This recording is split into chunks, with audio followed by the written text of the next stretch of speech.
ಮಾಜಿ ಸಚಿವ ಶಾಮನೂರು ಶಿವಶಂಕರಪ್ಪ ವಿಧಿವಶರಾಗಿದ್ದಾರೆ. ದಾವಣಗೆರೆಯ ನಿವಾಸದಲ್ಲಿ ನೀರವ ಮೌನ ಆವರಿಸಿದೆ. ಶಾಮನೂರು ಶಿವಶಂಕರಪ್ಪ ನಿವಾಸದ ಅಭಿಮಾನಿಗಳು ದೌಡಾಯಿಸ್ತಾ ಇದ್ದಾರೆ. ಅವರ ಅಗಲಿಕೆಗೆ ಅಭಿಮಾನಿ ಬಳಗವೇ ಕಂಬನಿಯನ್ನು ಮಿಡಿತಾ ಇದೆ. ಖಂಡಿತವಾಗಲೂ ಕೂಡ ಅಷ್ಟೇ, ಬಹಳ ಅಭಿಮಾನಿಯನ್ನ ಹೊಂದಿದ್ದಂತಹ ಧೀಮಂತ ವ್ಯಕ್ತಿ ಅಂತ ಹೇಳಿದ್ರು ಕೂಡ ತಪ್ಪಾಗೋದಿಲ್ಲ. ಏನೇ ಸಮಸ್ಯೆಗಳಾಯಿತು ಅಂತ ಹೇಳಿದ್ರು ಕೂಡ ಅಭಿಮಾನಿಗಳು ಮೊದಲು ಬರ್ತಾ ಇದ್ದಿದ್ದೇ ಶಿವಶಂಕರಪ್ಪ ಅವರ ಮನೆಗೆ. ಏನೇ ಒಂದು ಕಷ್ಟ ಏನಾರ ಒಂದು ಸಮಸ್ಯೆ ಆದರೆ ನಾವು ಅವ್ರಿಗೆ ಪುನಃ ಅವರೇ ಧೈರ್ಯ ಕೊಟ್ಟು ಹೇಳ್ತಾ ಇದ್ವು. ಇವೆಲ್ಲ ಸಹಜ.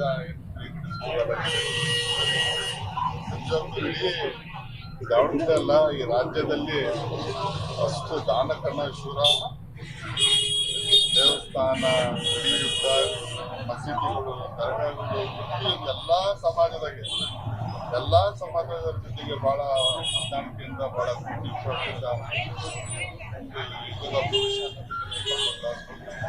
ಅವರು ಸುದ್ದಿ ಕೇಳಿ ಮನಸ್ಸಿಗೆ ಬಹಳ ಬೇಸರಾಗಿದೆ. ದೇವರಿಗೆ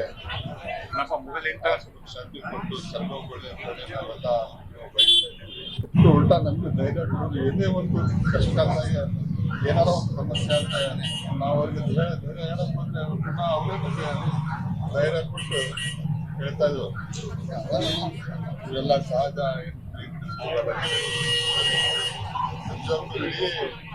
ದಾವಣಗೆರೆ ಅಲ್ಲ, ಈ ರಾಜ್ಯದಲ್ಲಿ ಅಷ್ಟು ದಾನ ಕರ್ಣೇಶ್ವರ ದೇವಸ್ಥಾನ. ನಮ್ಮ ಕಾಂಗ್ರೆಸ್ ಪಕ್ಷದ ಹಿರಿಯ ನಾಯಕರು, ವೀರಶೈವ ಮಹಾಸಭಾದ ಅಧ್ಯಕ್ಷರು, ಮಾಜಿ ಸಚಿವರು, ಮಾಜಿ ಸಂಸದರು, ಹಾಲಿ ಶಾಸಕರಾದಂತ ಸನ್ಮಾನ್ಯ ಶಾಮನೂರು ಶಿವಶಂಕರಪ್ಪನವರು ನಿಧನದ ಸುದ್ದಿ ತಿಳಿದಕ್ಕೆನ ನಮ್ಮೊಂಥರ ಶಾಕ್ ಆಯ್ತು. ಅದಕ್ಕೆ ಇಡೀ ರಾಜ್ಯ ಇವತ್ತು ಶಾಮನೂರು ಶಿವಶಂಕರಪ್ಪನವ್ರ ಬಗ್ಗೆ ವಿಶೇಷವಾದಂತ ಪ್ರೀತಿ ನನಗೆ. ನಾನು ರಾಜ್ಯ ಯುವಜನತಾದ ಅಧ್ಯಕ್ಷ ಆದಾಗ ಅವ್ರ ಮನೆಗೆ ಊಟಕ್ಕೆ ಹೋಗ್ತಿದ್ವಿ. ಅವತ್ತ ಸನ್ಮಾನ್ಯ ರಾಮಕೃಷ್ಣ ಹೆಗಡೆ ಅವರು ನಾವೆಲ್ಲ ಆ ರೀತಿಯಾಗಿ ಒಂದು ಸಂಬಂಧವನ್ನು ಇಟ್ಕೊಂಡವರು. ಎಲ್ಲಾ ಪಕ್ಷದ ಜೊತೆನೂ ಕೂಡ ಒಳ್ಳೆದಿದ್ರು, ಆದ್ರೆ ಕಾಂಗ್ರೆಸ್ ಪಕ್ಷದ ನಿಷ್ಠೆ ಅವರಲ್ಲಿತ್ತು. ಅಂತವ್ರು ಕಳ್ಕೊಂಡೆಲ್ಲ ಇವತ್ತು ನಮ್ಗೆ ಬಹಳ ನೋವಾಗಿದೆ. ಆ ದುಃಖವನ್ನು ಭರಿಸ್ಲಿಕ್ಕೆ ನಮ್ಮ ಮಲ್ಲಾರ್ನಾಥ್ ಸಚಿವರಾಗಿ ಅವರೆಲ್ಲ ದೊಡ್ಡ ಕುಟುಂಬ ಇದೆ ಅವ್ರದ್ದು. ಅವ್ರು ನಮ್ಮ ಹುಬ್ಬಳ್ಳಿ ಭಾಗದಾಗ ಬೀಗ್ತಾರ ಮಾಡ್ರ, ಬೇರೆ ಬೇರೆ ಕಡೆ ಬೀಗ್ತಾರ ಮಾಡ್ರ. ಅಂತ ವ್ಯವಸ್ಥೆಯಲ್ಲಿ ಅವ್ರ ಕುಟುಂಬಕ್ಕೆ ನೋವಾದದನ್ನ ಸಹಿಸುವಂತ ಶಕ್ತಿಯನ್ನ ದೇವ್ರು ಕೊಡ್ಲಿ ಅಂತ ಪ್ರಾರ್ಥನೆ ಮಾಡ್ಬೇಕು. ವೈಯಕ್ತಿಕವಾಗಿ ನನಗೂ ಕೂಡ ದುಃಖ ಆಗಿದೆ. ಆ ದುಃಖವನ್ನು ತಡೀತಕ್ಕಂಥ ಶಕ್ತಿ ಆ ದೇವ್ರು ನೀಡ್ಲಿ ಅಂತ ವಿನಂತಿ ಮಾಡಿ.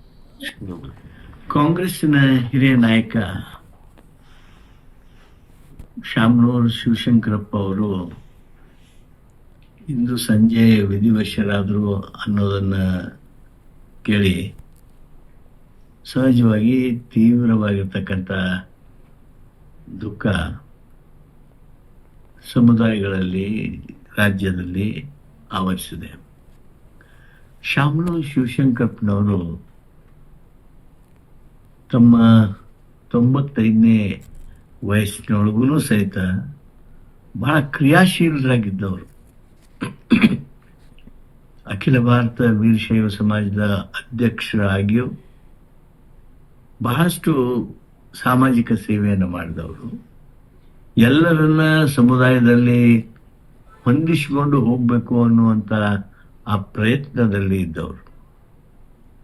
ಕಾಂಗ್ರೆಸ್ ಪಕ್ಷಕ್ಕೆ ದೊಡ್ಡ ಶಕ್ತಿಯಾಗಿ ನಿಂತವರು ಶಾಮನೂರು ಶಿವಶಂಕರಪ್ಪ. ಅವರು ತಮ್ಮ ಜೀವನದಲ್ಲಿ ಬಹುದೊಡ್ಡ ಸಾಧನೆಯನ್ನು ಮಾಡಿದರು. ಅವರ ದೊಡ್ಡ ಸಾಧನೆ ಅಂದರೆ